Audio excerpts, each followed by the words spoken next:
வணக்கம் என் சகோதர சகோதரிகளே மற்றும் என் தமிழ் உறவுகளே. நான் ஏஆர் தினோஜன்.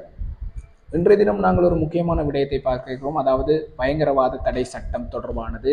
அது மட்டுமல்லாது இந்த சட்டத்தின் கீழே நான் கைது செய்யப்படுவேனோ அல்லது நான் கைதாக கூடும் என்ற ஒரு அச்சத்தில் மேல்முறையீட்டு நீதிமன்றத்தில் முன்னாள் ஜனாதிபதி கோட்டபாய ராஜபக்ச அவர்கள் ஒரு மனு ஒன்றினை தாக்கல் செய்திருக்கிறார்.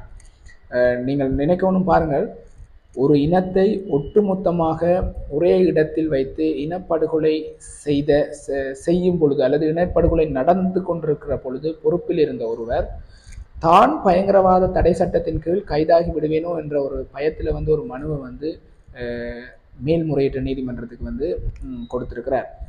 காலம் மிகவும் வேகமாக சுழண்டு கொண்டு இருக்கிறது என்று நாங்கள் சொல்ல வேண்டும் இந்த தருணத்தில்.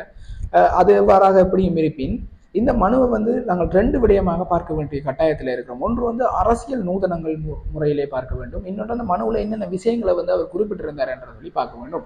இதில் முதலாவதாக அரசியல் நூதனம் அப்படி என்று பார்க்க முதல் அவர் என்ன சொல்லியிருக்கிறார்னா, இப்படி இந்த மனுவை நாங்கள் முதலாவதாக நீதிமன்றத்தில் விசாரணைக்கு வரும் பொழுது நீதிமன்றம் என்ன செய்யும் சொன்னால், இந்த மனுவை விசாரிக்க அல்ல சிஐடி, இந்த விசாரணை செய்கிற சிஐடி அல்லது சிஐடி விசாரணையில் கேப்பினம் இவர் இவருடைய பெயர் இந்த விடயங்களில் குறிப்பிடப்பட்டிருக்கிறார், இல்லாட்டி ஆதாரபூர்வமான ஏதாவது விடயம் இதில் இருக்குதா என்று சொல்லி நீதிமன்றம் கேட்க அதில் இவருடைய பெயர் அல்லது இவருடைய விவரங்கள் இல்லாத பட்சத்தில் அந்த மனு நிராகரிக்கப்பட வாய்ப்பு கூட இருக்குது.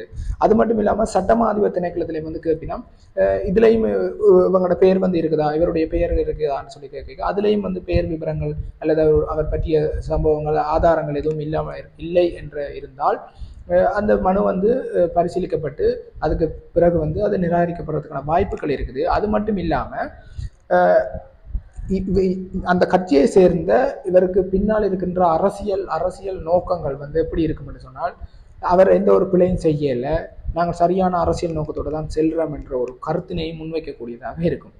இது ஒரு புறம் இருக்க, இந்த மனுவில் முக்கியமான விடயங்கள் குறிப்பிடப்பட்டிருக்கிறது. அதில் முதலாவது விடயம் வெளிநாட்டு பயணத்தடை எனக்கு விதிக்கப்பட்டிருந்தது. அந்த வெளிநாட்டு பயணத்தடை விதித்தது கூட எனக்கு தெரியாது, நான் சமூக ஊடகங்களிலே தான் அதனை பார்த்து நான் அறிந்து கொண்டேன் என்ற ஒரு விடயத்தையும் அவர் குறிப்பிட்டிருக்கிறார். இரண்டாவது விஷயம் இதுவரைக்கும் என்னை யாருமே வாக்குமூலம் எடுக்கல, இது தொடர்பாக என்னை விசாரிக்கல, ஆனாலும் நான் இந்த வாக்குமூலம் தாரத்துக்கும் தயாராக தான் இருக்கிறேன் என்ற ஒரு விடயத்தையும் இரண்டாவது விடயமாக குறிப்பிட்டிருக்கிறார். மூன்றாவது விடயமாக இந்த கைது தொடர்பான ஒரு அடித்தளம் இது என்ன சொன்னால், சனல் ஃபோவினால் வெளியிடப்பட்டிருக்கின்ற இந்த டாக்குமெண்ட்ரி தான். இந்த டாக்குமெண்ட்ரி தொடர்பாக எனக்கு எதுவும் தெரியாது, அல்லது அசாத் மௌலானா தொடர்பாக எனக்கு எந்த ஒரு விடயமும் தெரியாது, அவர் யார் என்றே தெரியாது, அவரை எனக்கு பழக்கமும் இல்லை, நான் அவரை சந்தித்து நான் பேசியது கூட இல்லை, அவர் யாரென்றே எனக்கு தெரியாது என்ற ஒரு விடயத்தை குறிப்பிட்டிருக்கிறேன். நான்காவது விடயமாக குறிப்பிடப்பட்டிருக்கிறது, சானே அபேசகர் அவர்கள் எங்களுடைய அரசியல் பிளவுகள் அவருக்கும் எனக்கும் இருக்குது, ஆகையால் அவருடைய விசாரணை எவ்வாறு இருக்கும் என்றது எனக்கு சொல்ல தெரியல, அல்லது எனக்கு பயமா இருக்குது அவருடைய விசாரணைக்கு என்ற ஒரு விடயத்தை சொல்லியிருக்கிறார். ஏனென்றால் அரசியல் பிளவுகள் ஏற்கனவே இருப்பதன் காரணமாக கைது செய்யப்பட்டால் அவருடைய விசாரணை சித்திரவதையாக இருக்கும் என்ற ஒரு விடயத்தையும் அதில் குறிப்பிடப்பட்டிருக்கிறது. இது மட்டும் இல்லாது FBI விசாரணை, அதாவது அமெரிக்காவின் FBI விசாரணையை கூட எனது பெயர் இல்லை, அது தொடர்பாக என்னுடைய பெயரோ எனது விவரம் தொடர்பாகவோ அதில் இல்லை, இதை விடவா உங்களுடைய விசாரணை இருக்க போகுது என்ற ஒரு கருத்தையும் அவர் தெரிவித்திருக்கிறார்.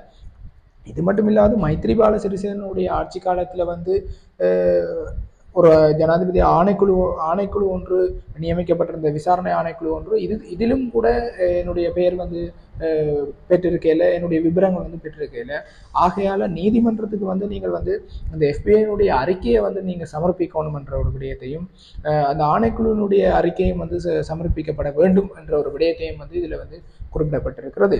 இது எவ்வாறாக இருப்பினும் இந்த மனு எவ்வாறு முடிவுக்கு வரும் அல்லது இது தொடர்பாக அடுத்த கட்டம் எவ்வாறு நகரப்போகிறது என்றதை நாங்கள் பொறுத்துதான் பார்க்க வேண்டும். அதாவது 18ஆம் தேதி இந்த மனு நீதிமன்றத்தில் பரிசீலிக்கப்பட இருக்கிறதாகவும் ஒரு தகவல் வெளியாகி இருக்கிறது. அது எவ்வாறாக இருப்பினும் அந்த மனு தொடர்பான விடயங்களையும் அது பரிசீலிக்கப்பட்டனுடைய முடிவுகளையும் இந்த தளத்திலே நான் உங்களுக்கு தொடர்ந்து தந்து கொண்டே இருப்பேன். அதுவரைக்கும் விடைபெற்று செல்கிறேன். நான் ஏஆர் தினோஜன். நன்றி.